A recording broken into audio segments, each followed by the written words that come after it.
അതിന്റെ ഡീറ്റെയിൽസ് എല്ലാം എന്റെ വേഷം കിട്ടിയിട്ടില്ല. കാരണം ഇന്നലെ തെരഞ്ഞെടുപ്പ് കഴിഞ്ഞ് ഒരുപാട് രാത്രിയായിട്ടേ വന്ന്. അപ്പൊ അദ്ദേഹത്തെ പോലീസ് അറസ്റ്റ് ചെയ്തു, റിമാൻഡ് ചെയ്തെന്നുള്ള വിവരമാണ് ഇപ്പൊ അറിയുന്നത്.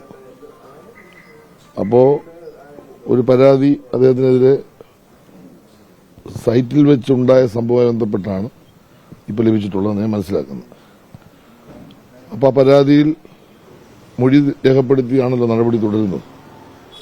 ആ മൊഴിയുടെ വസ്തുതകൾ മനസ്സിലാക്കിയിട്ടായിരിക്കുമല്ലോ കോടതിയിലേക്ക് അദ്ദേഹത്തെ അറസ്റ്റ് ചെയ്ത് എത്തിച്ചത്.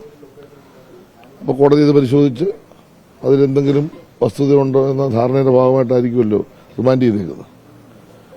എന്തായാലും ഒരു കാര്യം ഞാൻ വ്യക്തമായി പറയാം, അദ്ദേഹത്തിന്റെ ഭാഗത്തുനിന്ന് അങ്ങനൊരു സംഭവം ഉണ്ടായിട്ടുണ്ടെങ്കിൽ അതൊരു കാരണവശാലും നമുക്ക് അംഗീകരിക്കാൻ കഴിയുന്ന കാര്യമല്ല.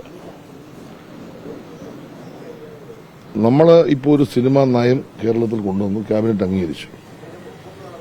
അതിന്റെ കാരണം എന്താ വെച്ചാൽ ഹേമ കമ്മിറ്റി റിപ്പോർട്ടിന്റെ തുടർച്ചയായി സിനിമാ സെറ്റുകളിൽ സ്ത്രീ സുരക്ഷ ഉറപ്പുവരുത്തുക എന്ന ഏറ്റവും പ്രധാനപ്പെട്ട ഒരു കാര്യമാണ് ഡോക്യുമെന്റിനകത്ത് നമ്മൾ പറഞ്ഞിട്ടുള്ളത്. അപ്പോൾ ഇതിന്റെ നിയമം വരാൻ പോവുക. അടുത്ത ഗവൺമെന്റ് അതിന്റെ നിയമനിർമ്മാണത്തിലേക്ക് കടക്കും. അപ്പോൾ പല സിനിമാ സെറ്റുകളിലും ഇത്തരത്തിലുള്ള അതിക്രമങ്ങൾ പല ഘട്ടങ്ങളിൽ പലരുടെ ഭാഗത്തുനിന്ന് സംഭവിച്ചതിന്റെ പശ്ചാത്തലത്തിലാണല്ലോ ഈ റിപ്പോർട്ടും അതേ തുടർന്ന് നമ്മൾ ഈ നിയമവും കൊണ്ടുവന്നത്, ഈ സിനിമാ നയവും കൊണ്ടുവന്നത്. അപ്പോൾ അത് ഇനി തുടരുന്നു എന്നതിന്റെ ഒരു സൂചന കൂടി ഇതിനകത്ത് വന്നിട്ടുണ്ട്. അപ്പോൾ ഒരു കാരണവശാലും അത്തരം കാര്യങ്ങളോട് യോജിക്കാൻ കഴിയില്ല. ഇതയോടൊപ്പം തന്നെയാണ് ഗവൺമെന്റ് അല്ലെങ്കിൽ സമൂഹം ആ കാര്യം ഗുരുതരമായ ആക്ഷേപം ഉന്നയിച്ചിരിക്കപ്പെട്ടിരിക്കുന്ന സാഹചര്യത്തിൽ പരിശോധിച്ച് ഉചിതമായ നിയമ നടപടിയിലേക്ക് പോകണം എന്ന് തന്നെയാണ് എന്റെ അഭിപ്രായം. ചലച്ചിത്ര അക്കാദമിയുടെ ചെയർമാൻ സ്ഥാനത്തടക്കം ഉന്നത പദവി വഹിച്ച ഒരാളാണ്. അയാളുടെ ഭാഗത്ത് നിന്ന് ഇത് ആദ്യമായിട്ടല്ല ഉണ്ടാകുന്നത്. സമാനമായിട്ടുള്ള പരാതി നേരത്തെയും ഉയർന്നു വന്നിട്ടുണ്ട്. സിനിമാ കോൺക്ലേവ് സംഘടിപ്പിക്കുന്നു, സിനിമാ നയം കൊണ്ടുവരുന്നു. അതൊക്കെ കൊണ്ടുവരുന്ന സമയത്താണ് ഇത്തരത്തിൽ സർക്കാരിന്റെ എല്ലാ സുഖ സൗകര്യങ്ങളും അനുഭവിച്ച ഒരാൾ ഈ രീതിയിൽ തുടർച്ചയായിട്ട് ഇത്തരം കാര്യങ്ങളിൽ ചെന്ന് കുടുങ്ങി അറസ്റ്റിലാകുന്ന സാഹചര്യം ഉണ്ടാകുന്നത്. അപ്പോൾ ഇയാളെ എങ്ങനെ നിയന്ത്രിക്കാൻ കഴിയും?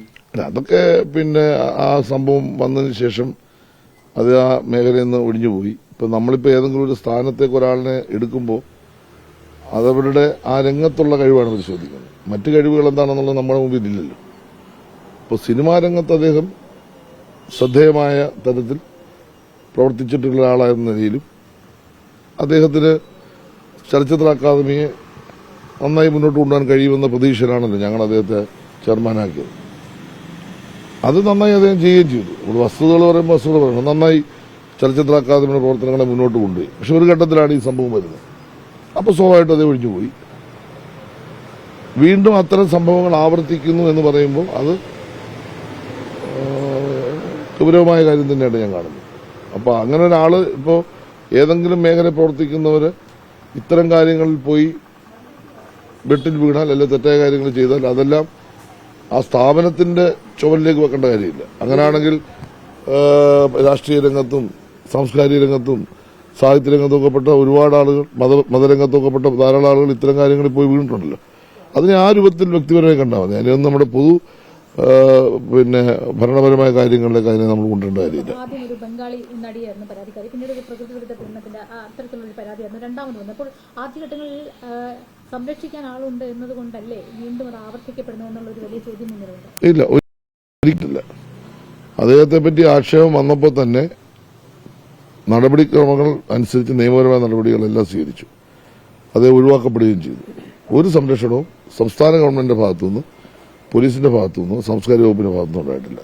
ആ കാര്യത്തിൽ ഞങ്ങൾ ശരിയായ നിലപാട് തന്നെയാണ് അന്നും ഏരിയയോടൊപ്പമുള്ള നിലപാടാണ് ഞങ്ങൾ സ്വീകരിച്ചിട്ടുള്ളത്. തുടർച്ചയായിട്ട് വരുമ്പോൾ ഇതൊരു വൈകല്യമാണ് എന്ന് കരുതാൻ കഴിയുമോ? തുടർച്ചയായിട്ട് സമാന സ്വഭാവമുള്ള കാര്യങ്ങളാണ് വരുന്നത്. ഇതൊരു വൈകല്യമാണോ? അതൊക്കെ ഇപ്പൊ നിങ്ങൾ വിലയിരുത്തുക. ഇപ്പൊ എന്തായാലും ഇതിപ്പോ തുടർച്ചയായി വരുന്ന ഒരു സംഭവം അതൊരു പൊതുസമൂഹത്തിന്റെ മുമ്പിൽ അതൊരു മ്ലേച്ഛമായ കാര്യമായിട്ടാണ് ഞാൻ കാണുന്നത്.